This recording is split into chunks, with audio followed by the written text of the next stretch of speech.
falaremos, a partir de agora, dos procedimentos disciplinares propriamente ditos, a sindicância e o processo administrativo.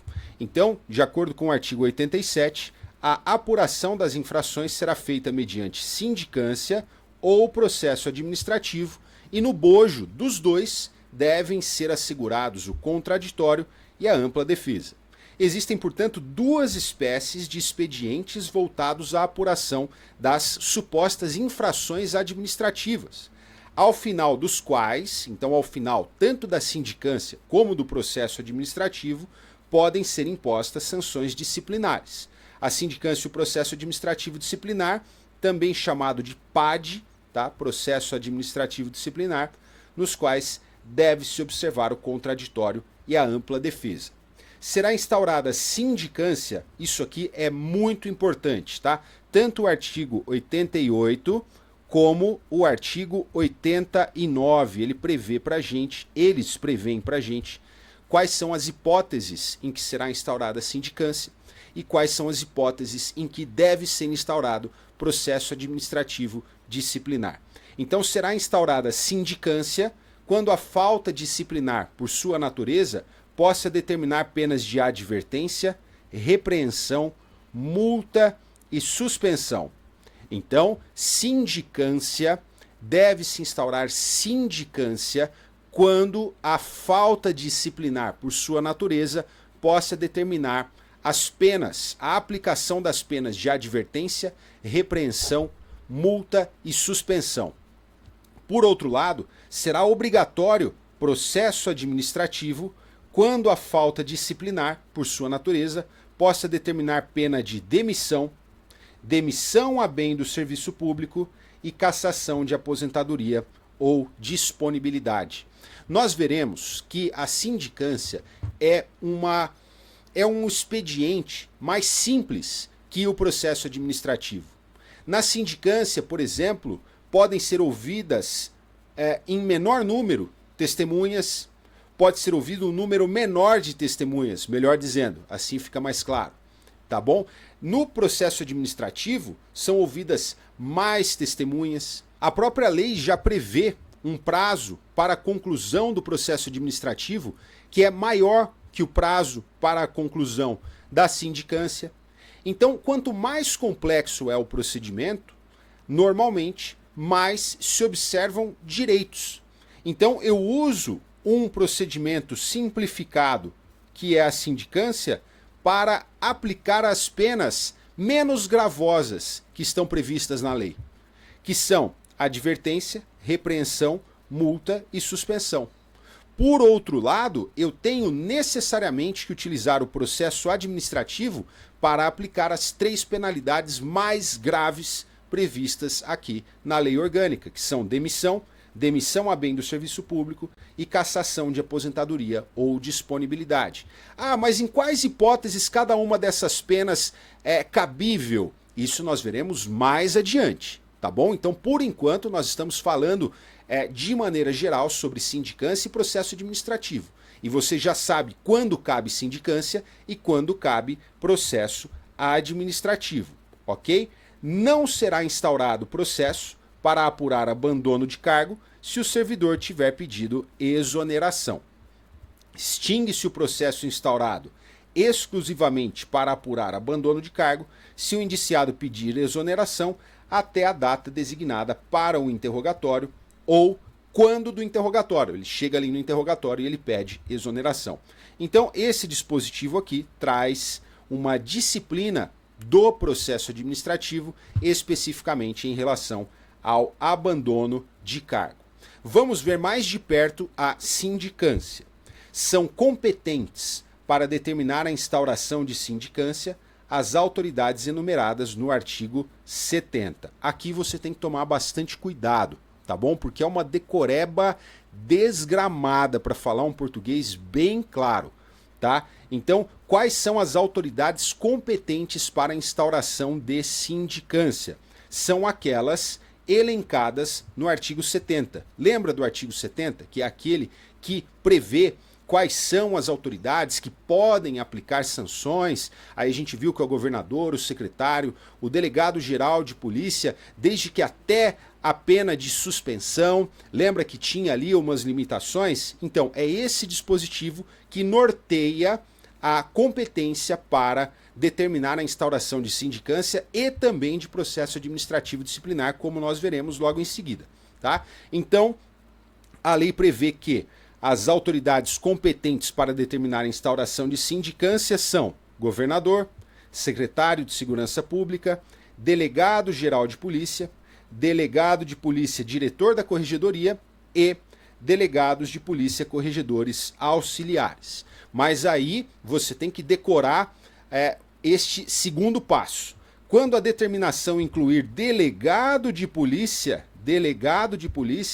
então essa competência fica mais restrita. Somente podem determinar a instauração de sindicância, que envolva investigação de delegado de polícia, as autoridades enumeradas no artigo 70 até o inciso 4º, inclusive. Quem são? Governador, secretário de Segurança Pública, delegado-geral de polícia e delegado de polícia diretor da corregedoria. Portanto, os delegados de polícia corregedores auxiliares não podem determinar a instauração de sindicância em face de delegado de polícia, tá bom? Guarda isso daí. Instaurada a sindicância, a autoridade que a presidir comunicará o fato à Corregedoria Geral da Polícia Civil, bem como ao órgão setorial de pessoal, por exemplo, ao órgão de pessoal da Delegacia Seccional de Santo André, tá? Delegacia Seccional Norte, na capital de São Paulo. Artigo 92. Aplicam-se à sindicância as regras previstas nessa lei complementar para o processo administrativo, com as seguintes modificações. Isso aqui também é importante, tá? Esse artigo 92 também é bem importante, porque ele fala pra gente o seguinte: não existe aqui na lei uma previsão de um procedimento específico para a sindicância. O procedimento da sindicância é o mesmo do processo administrativo, mas há 3 alterações nesse procedimento do processo administrativo, que então torna esse procedimento o procedimento da sindicância, tá? Em outras palavras, o procedimento da sindicância é o mesmo do processo administrativo, com exceção dessas 3 alterações aqui. A autoridade sindicante e cada acusado poderão arrolar até 3 testemunhas. No processo administrativo são 5 testemunhas.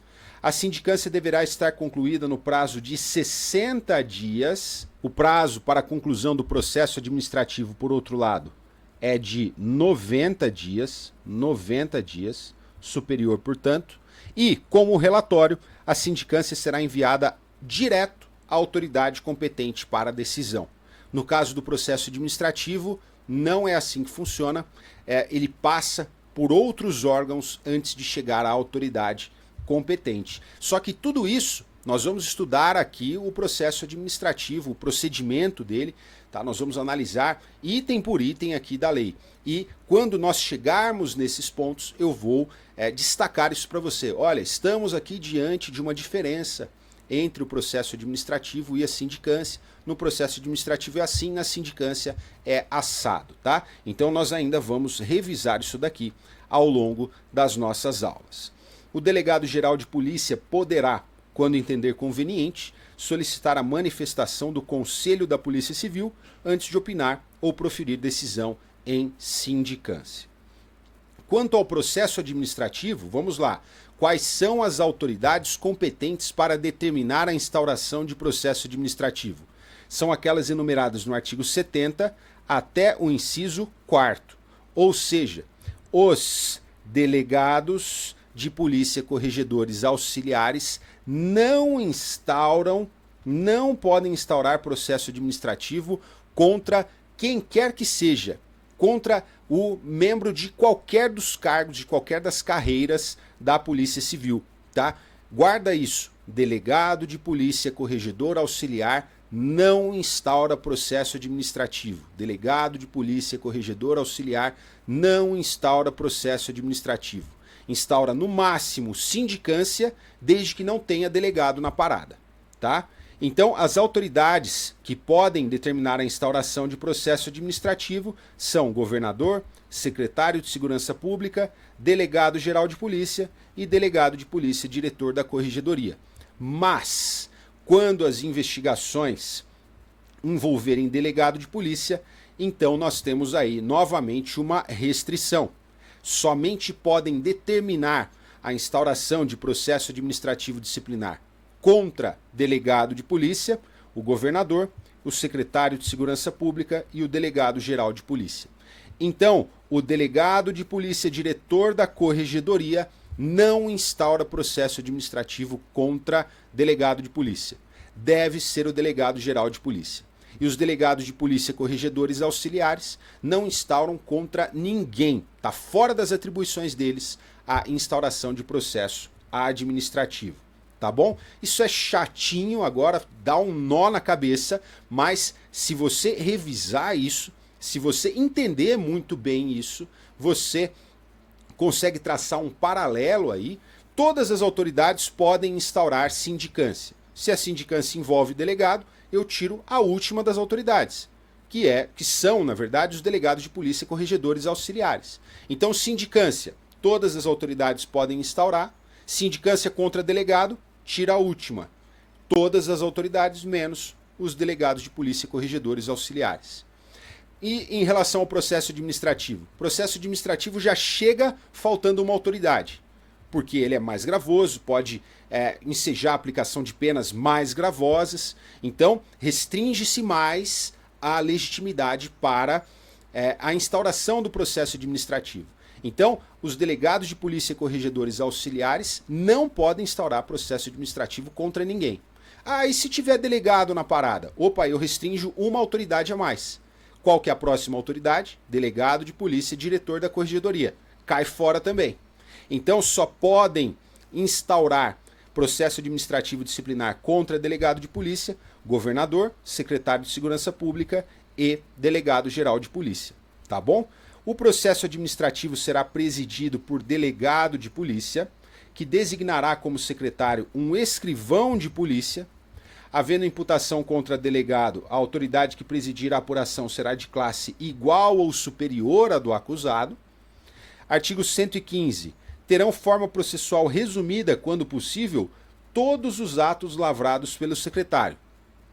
E aqui nós temos uma lista com exemplos de atos que são praticados por esse secretário. Então eu tenho um delegado, que é a autoridade que preside o processo administrativo. E eu tenho um secretário do delegado, que é o escrivão de polícia. E quais atos são praticados pelo secretário? São praticados, por exemplo, autuações, juntadas, conclusão, intimação, certificação a respeito da data de recebimento, bem como demais certidões e compromissos. Toda e qualquer juntada aos autos se fará na ordem cronológica da apresentação, rubricando o presidente as folhas acrescidas. Havendo imputação contra delegado de polícia, a autoridade que o presidir será de classe igual ou superior à do acusado, já falamos isso aqui. Não poderá ser encarregado da apuração, nem atuar como secretário, quem? Amigo íntimo ou inimigo, parente consanguíneo ou afim em linha reta ou colateral, até o 3º grau inclusive, cônjuge, companheiro ou qualquer integrante do núcleo familiar, do denunciante ou do acusado, bem assim o subordinado deste. Então, aqui eu resumi para você, ó. O dispositivo acima prevê hipóteses de impedimento. O impedimento abrange vínculos com o denunciante e o acusado. Então, todos esses parentes, cônjuge, companheiro aqui, eles não podem ser nem o presidente da apuração e nem o secretário, quando tiverem vínculo, seja com o denunciante, seja com o acusado. Tá? Então, o impedimento abrange vínculos com o denunciante e o acusado, e as hipóteses se referem ao encarregado da apuração, o presidente, portanto, e também ao secretário. As hipóteses de impedimento são as seguintes: amigo íntimo, inimigo, parente até o 3º grau, inclusive, seja consanguíneo, afim em linha reta ou colateral. Então, até o 3º grau em linha reta: pais, avós, bisavós. filhos, netos e bisnetos. Nós temos também irmãos, nós temos tios e sobrinhos. Primos não entram, primos são de 4º grau, tá? E isso eu digo em relação aos parentes consanguíneos. E os parentes afins, os parentes por afinidade, são os equivalentes na família da sua esposa, do seu esposo, do seu companheiro, da sua companheira. Então, é o seu sogro, é o avô da sua esposa, do seu esposo, é o bisavô da sua esposa, do seu esposo, é o seu enteado, é o seu cunhado, tá? É o tio da sua esposa, é o sobrinho da sua esposa, tá bom? Então, é assim que funciona. Parente até o 3º grau, inclusive, seja consanguíneo, afim, em linha reta ou colateral. Também não podem ser nem presidente da apuração e nem secretário o cônjuge ou o companheiro, seja do denunciante ou do acusado. Qualquer integrante do núcleo familiar. Não pode, tampouco, ser nem presidente e nem secretário o subordinado do acusado. O subordinado do acusado. E aqui uma curiosidade, algo que a gente extrai da leitura da lei seca, é que não existe óbice a participação de subordinado do denunciante, tá bom? A autoridade ou funcionário designado deverão comunicar desde logo à autoridade competente o impedimento que houver. Então a lei impõe à própria autoridade ou ao funcionário. Então, ao próprio delegado de polícia ou ao escrivão, tem impedimento, então comunica logo, tá bom? Se não comunicar, o que acontece? Possivelmente uma nulidade. O processo administrativo deverá ser instaurado por portaria no prazo improrrogável de 8 dias do recebimento da determinação e concluído no de 90 dias a partir da citação do acusado. Então, o processo administrativo deve ser instaurado por portaria. Essa portaria tem um prazo para que seja lavrada. Esse prazo é o prazo improrrogável de 8 dias contados do recebimento da determinação de instauração do processo administrativo. E o prazo de conclusão, que já mencionamos, é de 90 dias. Então, um instrumento idôneo à instauração do processo administrativo é a portaria. Cuidado com esses prazos estabelecidos. E o prazo aqui já fica uma diferença. Lembra que eu falei para vocês?